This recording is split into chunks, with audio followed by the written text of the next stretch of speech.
You guys done with your intros for the week? You what? Where you at?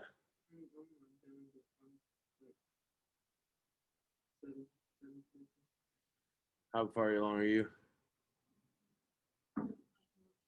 What's that? Okay. Have you started? How many, like a bunch left or a few? Okay. Hmm.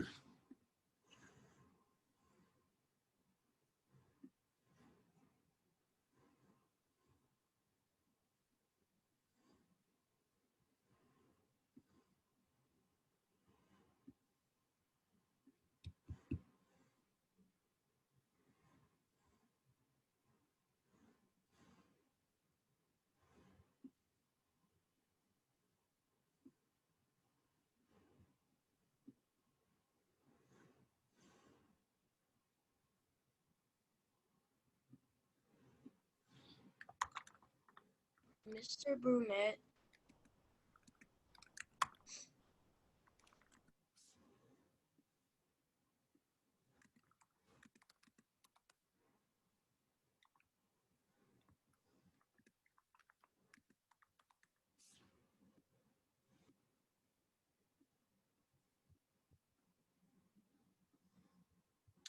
All right. Good morning, ladies and gentlemen. We still have quite a bit of people here. I got a question. Do we go to homeroom on Thursdays now? No.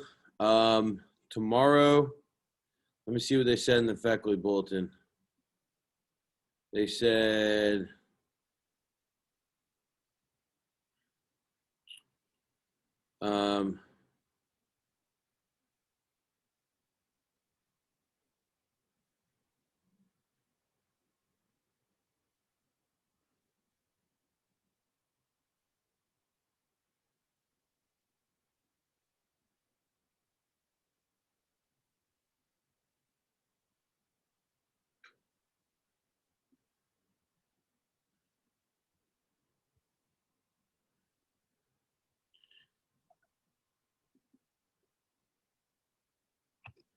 um, I guess from what I'm gathering, you won't have any Zoom tomorrow at all. And your next homeroom, I imagine,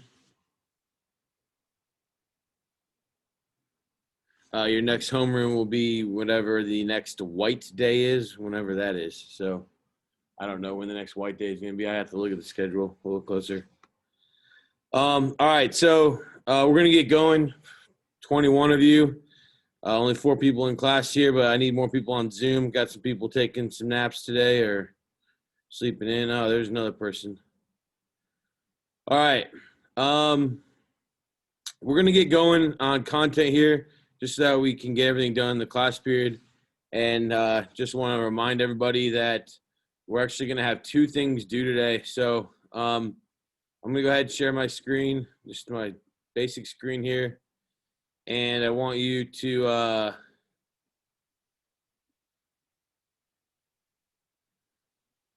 we got a few more coming in here. All right, so if you guys can go to Canvas and then click on modules. That's what I'm doing right here. And then go down to week 13. Okay, week 13, you're going to see that it is 10:28 today, so your intro is due by the end of your class period, realistically 11 a.m. That's when I'm going to be able to grade them, okay? So that's one thing to remember. And then the second thing is today, this is what we're going to be working on in class, so I need you to download it. I'm actually going to do something real quick. I'm going to stop the share. I'm going to pull this over here to show the people in class. So you guys could look at this. Okay, so what I want you guys to do is upload this right here. Okay, that's week number 13, Black Plague Crusades Mankind Doc. Okay, says, we'll watch the video in class, answer the questions with Mr. Burnett. At the end of the class, upload your questions to this assignment and submit it, and it'll be 10 points for the day as long as you're following along, okay? If you don't submit it, you'll end up with 0 points. So those of you who have your heads on your pillows at home, get your heads up, wake up, and be ready to participate. So I'm going to give you about 60 seconds to get ready. I've got a couple at the bottom of that page. You'll see some in-class notes. I've got a couple notes I want to go over just to intro what we're going to be looking at. You guys all good? Got it downloaded? Kamira, you got it? Okay.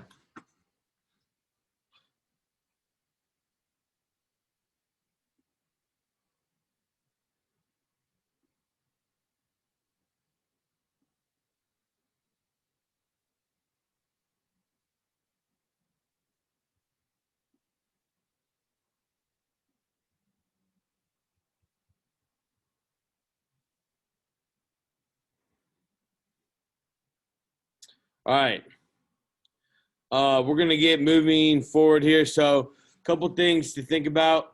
We got another guy. So the word crusade, all right?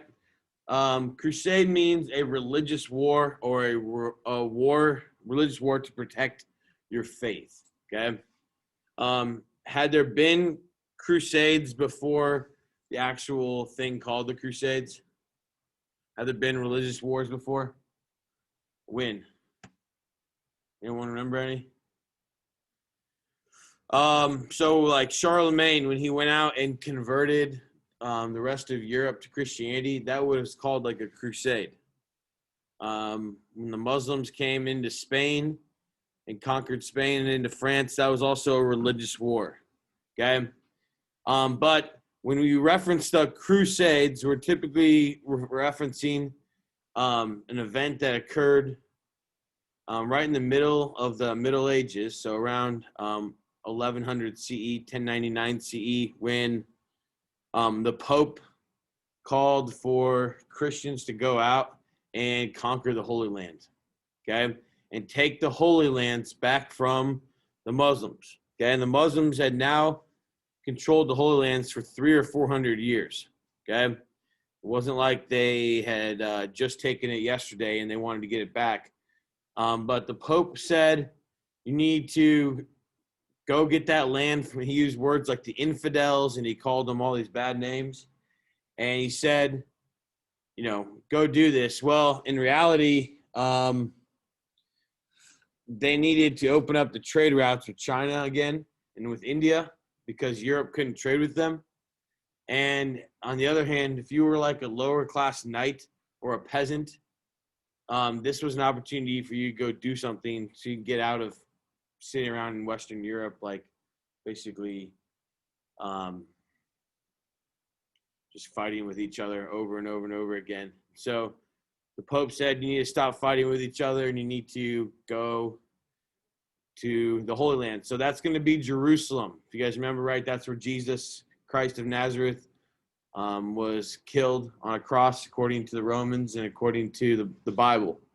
All right. And so that's the land they wanted. And Pope Urban II, who called for the first crusade, said, if you go on this trip and you get killed, you will go to heaven, immediately to heaven. All right. And so these lower class knights and these peasants said, all right, this sounds great. I'm going to leave my manor. I'm going to try to figure out a way to get to Jerusalem. I'm going to kill some Muslims and I'm going to get land there. And if I die, I go straight to heaven. If you remember right, their whole purpose in life was to go to heaven. Okay? So, sounded like a good deal for those who were participating. I got a question here in the chat function. Zariah said, would the Sunni and the Shia be a religious war? Definitely. And that still continues to this day. All right. So That's going to set us up for the video and the questions I wanted to answer. So I'm going to go ahead and stop the share there and get out of that. And instead of lecturing today, I'm going to go ahead and we're just going to take a look at what the Crusades actually look like. So these questions would pretty much correspond in order, but they're not super difficult. So don't worry about answering them. We'll go over them together. If you miss one or something, probably will because you're trying to watch this on your screen. So we'll just go ahead and answer them when we're done. All right, Luke. Actually, I'll take them down. I need to turn this up, though. All right. When I press play, I need Maritza. Tell me if you can hear it, okay? Where's my mouse? There we go. In the Middle East, Jerusalem, a city under siege. Inside its walls, pandemonium. Can you hear it, Maritza? Just slightly. Intent on butchery. Enslavement.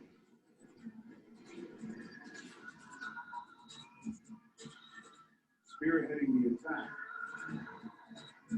Tancred de Oates. Norman Knight, descended from Vikings, filled with bloodlust.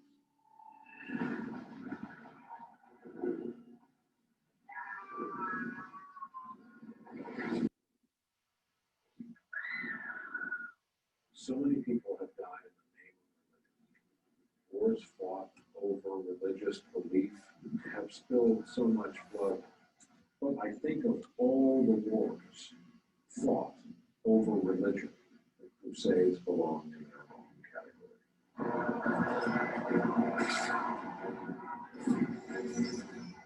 Slaughtered years. Let's see if we can get the captions on here. Yeah, I don't know why they're so big, though. Resonates to this day.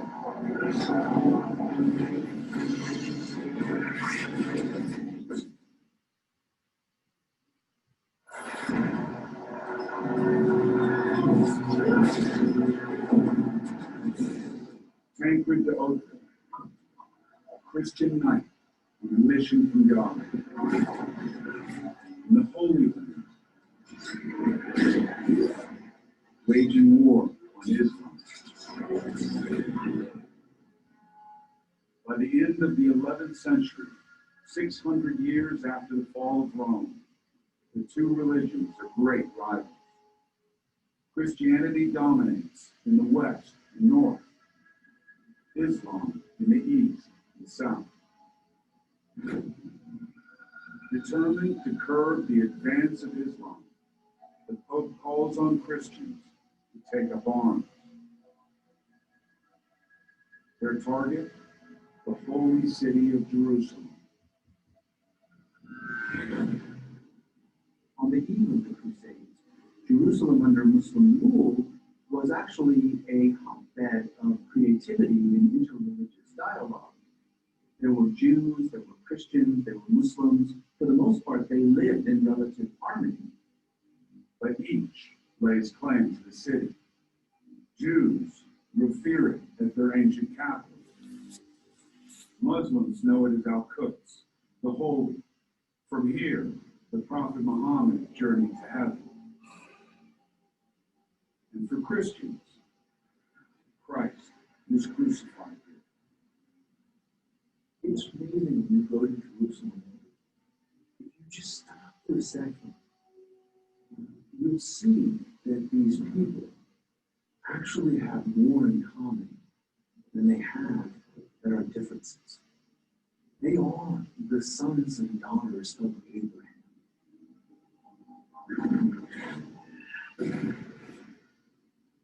To all who join the crusade, Pope Urban offers eternal salvation declaring, the Lord beseeches you to destroy that vile race from whence our friends, and all who die by the way, shall have immediate remission of sins.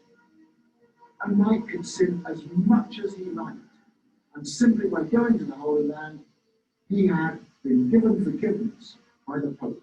He had been given his passport to heaven. He could win fame, he could win glory, and he could come back with beauty. It is one of the most shameful undertakings ever embarked on by our species. With absolution assured, nothing holds back the Crusaders. One towards Joyford. Piles of heads, hands, and feet were to be seen in the streets of the city. It was a just and splendid judgment of God that this place should be filled with the blood of the unbelievers.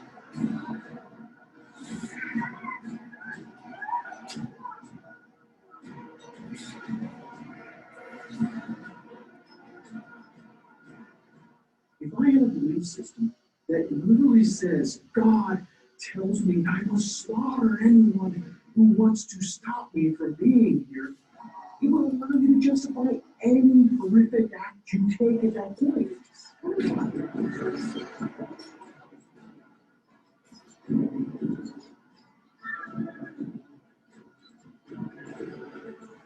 Tancred hesitates.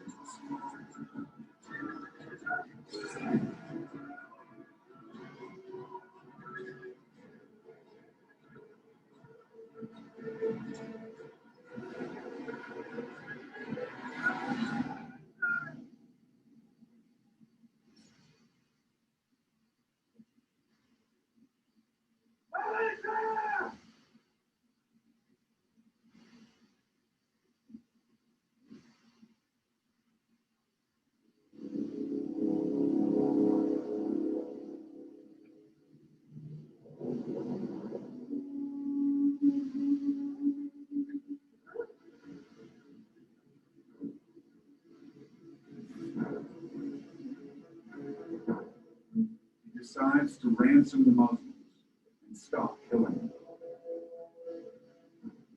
He gives them his standard, a signal to others that they're under his protection. At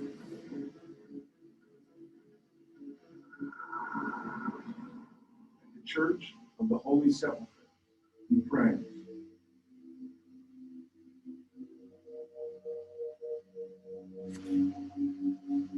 Having a singular belief system where I defer responsibility to God can allow me to do brutal things on a battlefield. But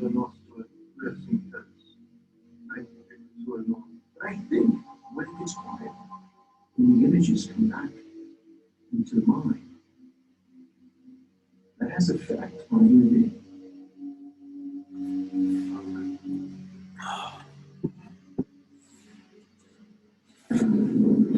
Returning, he finds his captives slaughtered behind his back by other crusaders.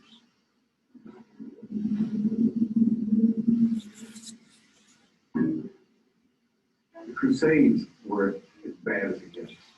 Remember that these guys embraced the same God, many of the same beliefs, same prophets, and yet the streets ran deep with their blood and that of their brothers. It shows the extraordinary power of ideas to take hold of people's minds and drive them to commit acts of great sacrifice and love on the one hand, but also acts of tremendous barbarity and hatred on the other. It's the double-edged sword of religious belief.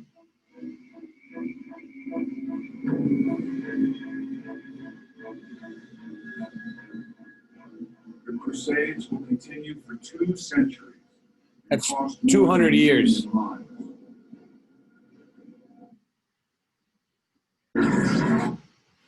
Okay, Luke, flip up 3 and 4, please, will you?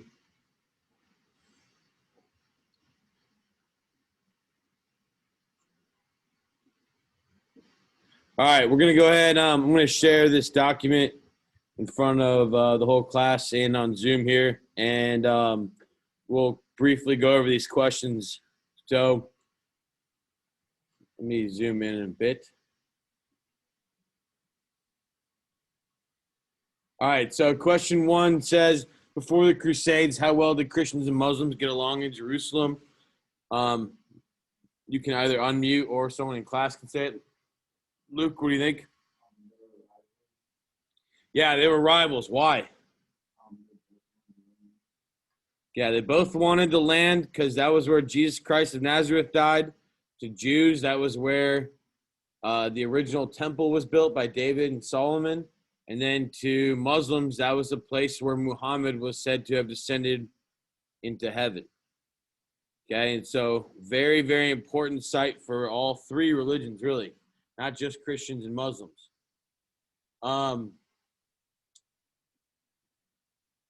The Pope declared that all those who die in battle would have their sins forgiven. What did this mean for a knight? Pretty much that they can go to heaven. Can you say that a little louder, Francesca? Pretty much that they could go to heaven. Yeah, that if they died, they would go to heaven. Remember, they spent their whole lifetime trying to do that, and so that's a free pass. Does the Pope have the ability, you think, to do that? No, that's not his job. So this is where, after this, when it didn't go very well and millions of people died and it took a couple hundred years, this is where people started to question the Pope and question Christianity a little bit. And this is why you have the Renaissance happen afterwards, and you have the Reformation and changing the church because of it. All right, 3 says, how did Tancred de Hauteville stop the massacre and demonstrate the residents were under his protection? What did he do?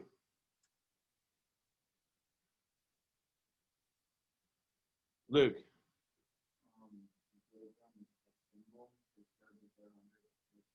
Yeah, so you saw him put up the Christian symbol. That was the sign of his crusader, or the group that he was with. What you don't really recognize, though, we would talk about it in class, is all of these crusaders went down and they weren't organized. They didn't speak the same language. Some of them spoke French, some of them spoke German, some of them spoke Italian, some of them English, and they didn't actually, like, it was very unorganized, and there was a lot of slaughter that happened, like just slaughtering of innocent people because they didn't really know who was in charge. It's kind of chaotic. All right.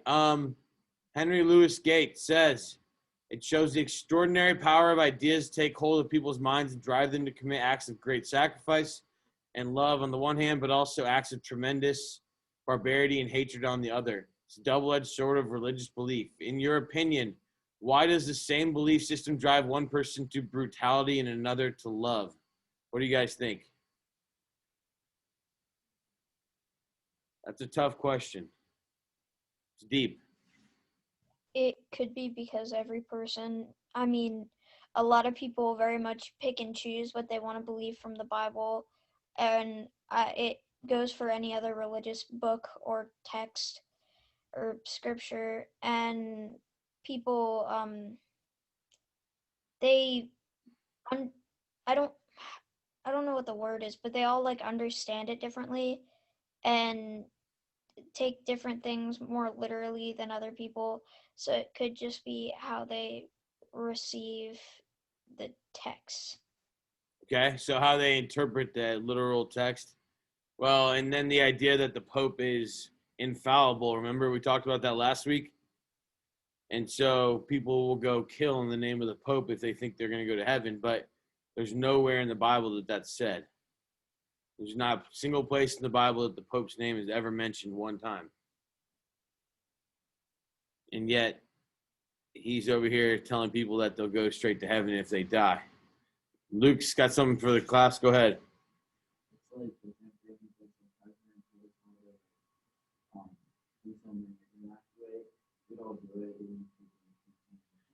So Luke said it's like if the president or a governor told us to evacuate or do something that most of us would do without thinking twice about it because we were told to. And sometimes religion works that way, where whoever's in power tells you to do something and you do it. So I think this is also a good point where I think religion is up to yourself. It's an individual thing, personally. Faith is, and you make it what you want to, and it's not always about what the authorities say, but that's my opinion. All right. So were the Crusades a failure or were they a success? They didn't really get into it, but the Crusades were ultimately a failure. The Muslims kept that land all the way until after World War II, when they created the country of Israel, all right, after the Holocaust. So it was a massive failure and embarrassment to Europeans. What did it help with Europe, though? They got a bunch of the trade routes were reopened. They had a bunch of stuff that came that they learned from the Muslims, like how to build castles, how to use like repeating bow and arrows, how to make better swords. And then eventually they learned algebra from the Muslims. They learned the Indian numeral system, which is called the Arabic numeral system, which replaced Roman numerals. So you could actually do math. And it was a huge impact on Europe, but ultimately they didn't do what they set out to do, if that makes sense. All right, so we're going to move on to the plague. I'm going to warn you, we might miss the first, we might start the question at like number 4 or 5, just because we don't have time in class here to watch the entire part that I wanted to, and I don't want to stress anybody out. So I'm going to stop the share. And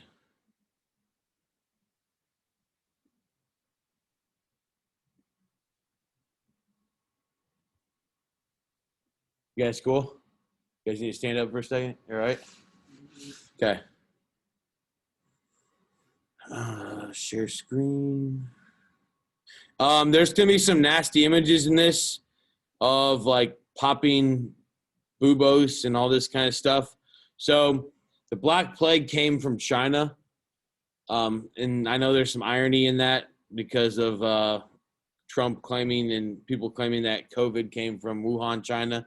But it actually did come from China, and then the Mongols spread it to Europe. And then it really affected Europe the most because of the population density of Europe, like how close people were living together in the cities, like I talked about yesterday, and how dirty the cities were, and also how bad their diets were. It left them pretty vulnerable to this virus, which sounds eerily familiar to 2020 right now, doesn't it? All right, so here we go. An enduring enemy. Disease. Issyk Kul, a trading post, midway between Europe and Asia. Genghis Khan has been dead for more than a century, but his empire continues. Along its trade routes, a deadly travel.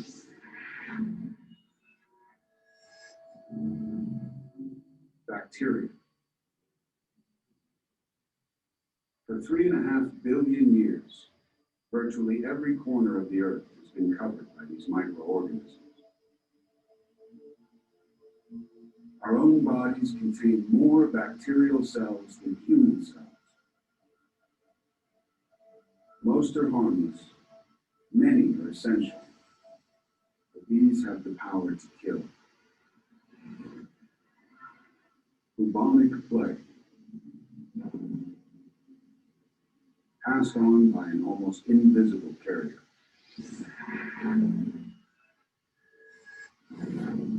The flea, its staple diet is blood. When it bites, it vomits plague bacteria in the bloodstream. 1337, 4 people died in Issyk Kul. 2 years later, there are 100 deaths. But this is just the beginning. Once they've spread, these infections don't stop. The improved transportation makes diseases almost impossible to control. The fleas that carry the plague hitch a lift. from one of our closest companions, the black rat. Native to Asia, they spread to Europe with the Romans. From a pair of rats, 2,000 new offspring a year. And every rat can carry 8 plague-infected fleas.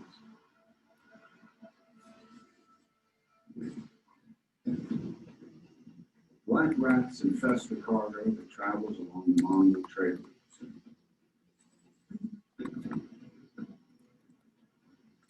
Spreading out from Issyk-Kul, the plague sweeps east to China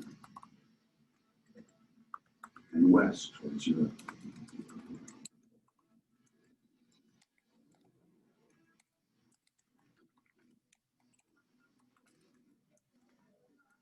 Often from the Black Sea, a thriving port at the crossroads of east and west, controlled by Italian merchants.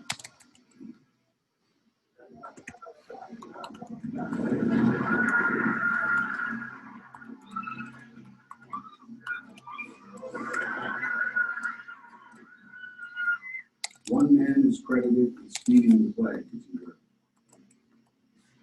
A descendant of Genghis Khan, Jani Beg.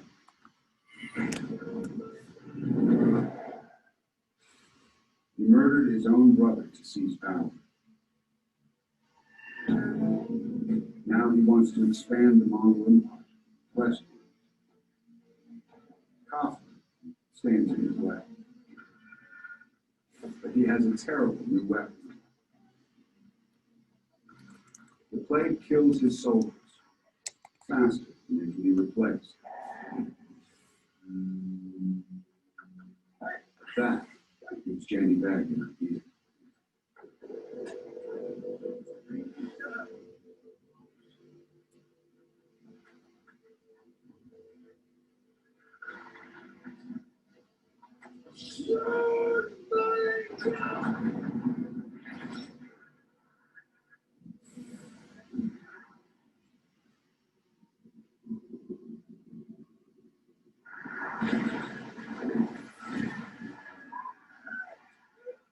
His dead men become ammunition.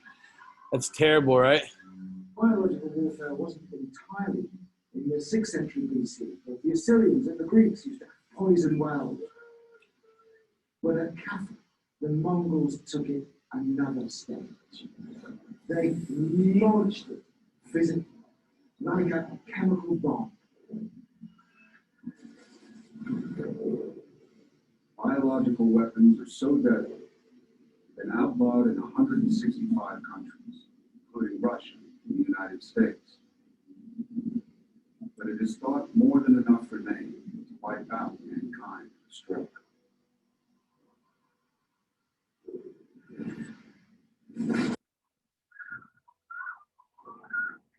No one has ever used biological weapons like Jani Beg.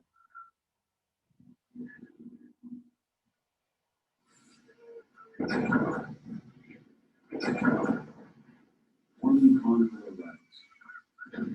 What seemed like mountains of dead were thrown into the city. The rotted corpses tainted the air. The stench was overwhelming.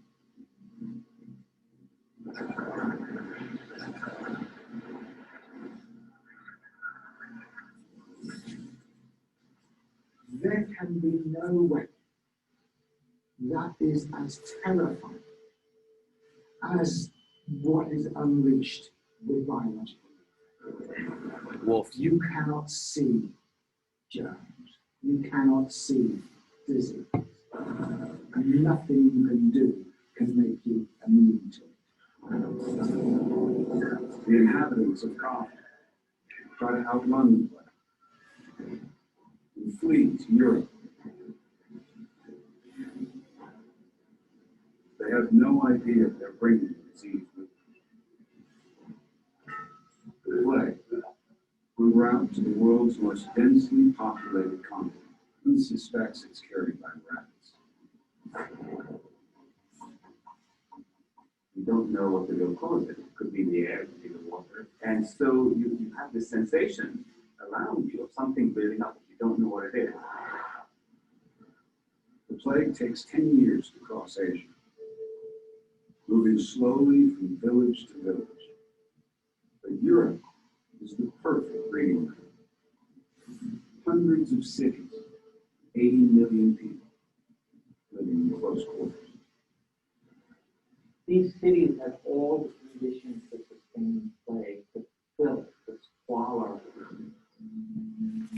The rodents that were just considered part of natural life at that point. Nobody considered that these rodents and their food could potentially be a problem. Then you had this massive number of people all packed together. Sort of situation you would want if you were trying to cause Sorry, guys. a plague epidemic. Plague bacteria are mutating, finding new ways to reproduce and spread. My bad, guys. I gotta try to fix that. Real issue here. I pressed a button. So, is the plague, the Black Plague, comparable to COVID-19, folks? Or the Not coronavirus? really. You guys see some similarities there? Kind of crazy. All right, we'll keep going here. We got like 5 minutes left, and then we'll answer questions and we'll be done. They no longer need to be carried by fleas.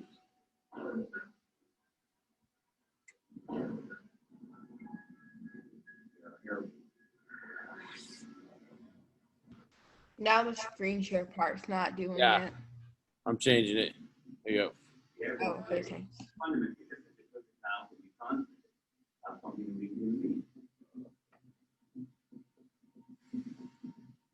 The kill rate was 75%. Now, nearly 100.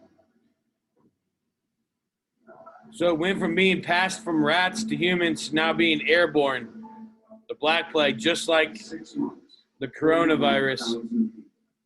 60% of Siena wiped out.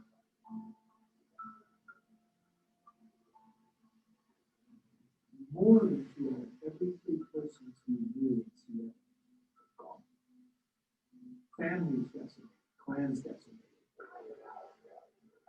Everybody decimated. Fear and panic. And he asking himself, what's causing this? You know, did I do something wrong? Forget to go to church. And each symptom seems like the devil is doing it. The overwhelming theory was inventing God. Somehow, this was the anger of God causing this disease. Now, disaster tests mankind's faith. Avignon, France. Home to Pope Clement VI. One of the most powerful men in the world, controlling vast armies and enormous wealth. When plague hits Avignon, the people expected the Pope to come to their salvation, to go and intercede to God to stop the plague. But Clement VI can't stop the plague. It devastates Avignon, killing 1,300 people in a single day.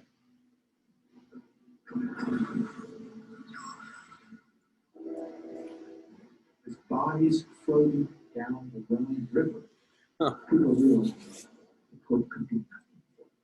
Either God wasn't listening, or worse. 1349, the plague rages across Europe. Mankind is at its weakest and most irrational, searching for someone to blame. Who do you think they blame? God. Where Who do you think they blame? Pope or the Jews? Yeah, Or the Jews? but rumors spread faster than the disease itself. A diabolical plot. They say the Jews are poisoned drinking. Ah. This is This is where anti-Semitism really There was starts. a scientific revolution in the scientific method. You had a world that was rife with superstition, anger, confusion, and unfortunately, that often bubbled off into prejudice. February 14th, the St. Valentine's Day Massacre.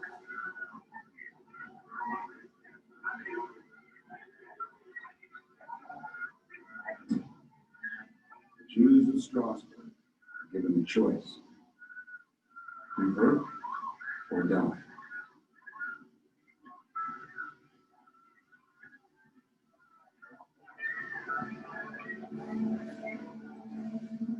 "1,000 Jews were burned alive. But the massacre does nothing to save the city. 5 months later, the plague arrived, claiming over 16,000 victims. All over Europe, great cities lie deserted. And eyewitness reports. Shops are shut, people rare, and deep silence in almost every place. Consider what we were and what we've become. There was a crowd of us. Now we are alone. Mankind rendered powerless by tiny bacteria. Across Asia and Europe, the plague kills over 50 million people in 15 years. But isolation can protect us. All right. Luke, let's go 3 and 4. Will you again? Come on, please. I'm sure most of you are sitting here thinking to yourselves, whoa, that's eerily familiar to how our world is right now. I haven't looked up at stats.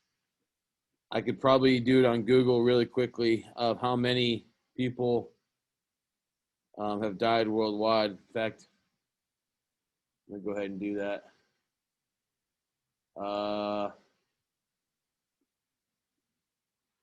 How many deaths from COVID-19 worldwide? And right now we're looking at worldwide 1.17 million deaths. Okay? Think about if this were to rage on for 15 more years. Or if we didn't have modern technology that we have now, it'd be pretty wild. So let's go over these questions real quick. What is a bubo? I don't think you guys got to see that part, but I have it on the screen. Can definitely share it here.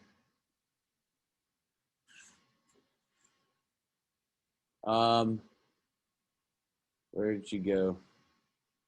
Oh, yeah. All right, here, I'm going to share the screen for you guys. Right here. I'm going to try to do this quickly. All right, so if you guys look up here, this is a bubo or a bubos, and it would typically, if you got the virus, you'd have some kind of like black bump. And so you can see it still exists today. But they tried to have doctors like pierce it. They tried to have them drain it. And what they didn't realize is when they pierced it and drained it, they were just spreading it more to more people. And that's why you see this is a plague doctor up here. You'll see these masks around Halloween. But in Italy, this was what they did. They put incense in the nose because they thought the incense would help make the stench of death not as bad. And then the problem was the only people that could really read or knew much about being a doctor were the clergy members, people who worked for the church. And so a lot of upper class people and educated people died basically between 1347 and 1351, which was where about 50 million people in Europe died from this. And it changed their culture quite a bit because it left a lot of people who lived through this then could basically they could had any job they wanted afterwards because there were so many different jobs available. All right. If you look, this quote is pretty famous. I think it might be on your test. Victims ate lunch with their friends and dinner with their ancestors in paradise, by Boccaccio. He's the famous plague writer. What is he saying here? What's that quote saying? Victims ate lunch with their friends and dinner with their ancestors in paradise.